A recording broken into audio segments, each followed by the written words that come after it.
নমস্কার বন্ধুরা, ফুড ক্যানভাসে আপনাদের সবাইকে স্বাগত জানিয়ে শুরু করছি আমার আজকের ভিডিওটি। আজ আমি আপনাদের সঙ্গে গরমকালে দুপুরের শেষ পাতে খাওয়ার জন্য মাছের ডিমের টক বা অম্বল বানিয়ে দেখাবো, যেটা খেতে অসম্ভব ভালো লাগে। ভিডিওটি ভালো লাগলে অবশ্যই একটা লাইক আর শেয়ার করতে ভুলবেন না। মাছের ডিমের টক বা অম্বল বানানোর জন্য আমি এখানে নিয়েছি 200 গ্রাম মাছের ডিম। এটা রুই বা কাতলা যে কোনো মাছের ডিম দিয়েই করা যেতে পারে, তবে চেষ্টা করবেন টাটকা মাছের ডিমটা নেওয়ার, তবেই কিন্তু টেস্টটা ভালো হবে। এবার আমি এর মধ্যে দিয়ে দিচ্ছি হাফ চা চামচ লবণ আর 1/4 চা চামচ হলুদ গুঁড়ো আর 1/4 চা চামচ লঙ্কা গুঁড়ো।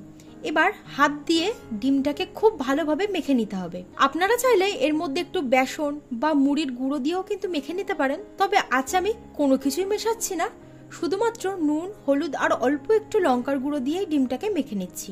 মাছের ডিমটা মাখা হয়ে গেছে, এবার এটাকে আমি সাইডে রেখে দিলাম। আর আমাদের লাগছে তেঁতুলের পাল্প। এখানে আমি 6টা তেঁতুল নিয়েছি। তেঁতুলটাকে কিছুক্ষণের জন্য জলে ভিজিয়ে রেখেছিলাম। এবার এটাকে চটকে এর পাল্পটা বের করে নেব। আমাদের 1 থেকে 1.5 কাপের মতো তেঁতুলের পাল্প হলেই হয়ে যাবে। তেঁতুলের পাল্পটাকে বের করে নেওয়ার পর এর মধ্যে যে দানা বা সিটেটা আছে সেটাকে আমি ফেলে দেব। এবার এটাকে আমি সাইডে রেখে দিচ্ছি।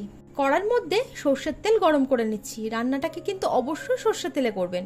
তেলটা গরম হয়ে যাওয়ার পর মাছের ডিমের বড়াগুলোকে ভেজে নিতে হবে।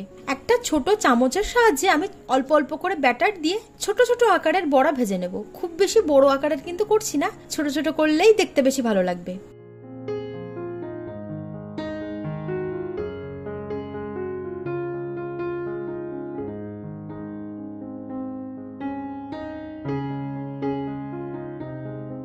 এক পিঠ যখন বড়াগুলো ভাজা হয়ে যাবে, মানে একটু সেট হয়ে যাবে ডিমটা, ঠিক সেই সময় কিন্তু এগুলোকে উল্টে দিতে হবে। তারপর লো টু মিডিয়াম ফ্লেমে রেখে বড়াগুলোকে খুব ভালোভাবে ভেজে নিতে হবে। এই বড়াগুলো ভাজতেও কিন্তু খুব বেশি সময় লাগে না, 2 থেকে 3 মিনিটের মধ্যে, কি বড্ড জোর 4 মিনিটের মধ্যে কিন্তু ভাজা হয়ে যাবে। এখানে আমাদের ডিমের বড়াগুলো ভাজা হয়ে গেছে, এগুলোকে তুলে একটা পাত্রে রেখে দিচ্ছি। এবার বাকি যে ডিমের ব্যাটারটা আছে সেটা দিয়েও কিন্তু বাকি বড়াগুলো ভেজে নেব।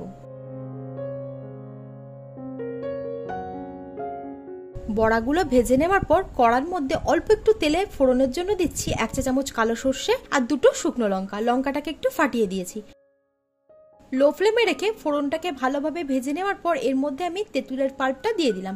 তবে তেঁতুলের পাল্পটা দেওয়ার আগে একটু ছেঁকে দিচ্ছি, কারণ অনেক সময় কি হয়, তেঁতুলের গায়ে যে খোসাগুলো থাকে সেইগুলো কিন্তু থেকে গেলে গলায় বেঁধে যাওয়ার সম্ভাবনা থেকে যায়, সেই জন্য একটু ছেঁকেই দিচ্ছি আমি। সঙ্গে আরো 1 কাপ জল দিয়ে দিচ্ছি, কারণ এই যে টক বা অম্বলটা তৈরি হচ্ছে এটা কিন্তু একটু পাতলা থাকবে, খুব বেশি ঘন বা গাঢ় করা যাবে না। এবার আমি এর মধ্যে দিয়ে দিচ্ছি 1/4 চা চামচ হলুদ গুঁড়ো। আর কিন্তু কোনো মশলা এর মধ্যে দেওয়ার প্রয়োজন নেই। এবার ভালোভাবে এটাকে নেড়ে চেড়ে নিয়ে হাই ফ্লেমে এটাকে ফুটতে দেবো। টকটা এখানে ফুটে উঠেছে, এটাকে একটু ভালোভাবে নেড়ে চেড়ে দিলাম। এবার মিষ্টি স্বাদের জন্য দিয়ে দিচ্ছি আখের গুড়।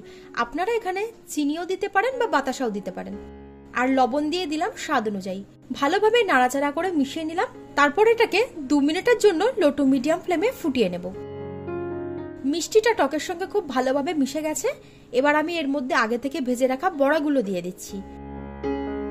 সমস্ত বড়াগুলো দেওয়ার পর লো টু মিডিয়াম ফ্লেমে আরো 2 থেকে 3 মিনিটের জন্য ফুটিয়ে নিতে হবে। 3 মিনিটের জন্য লো টু মিডিয়াম ফ্লেমে বড়াগুলোকে আমি ফুটিয়ে নিয়েছি। আর আমাদের মাছের ডিমের টক বা অম্বল একদম রেডি। এটাকে কিন্তু একটু পাতলাই রাখবেন, কারণ এটা ঠান্ডা হয়ে যাওয়ার পর একটু ঘনও হয়ে যাবে। সঙ্গে যে কোনো টক কিন্তু একটু পাতলা খেতেই বেশি ভালো লাগে।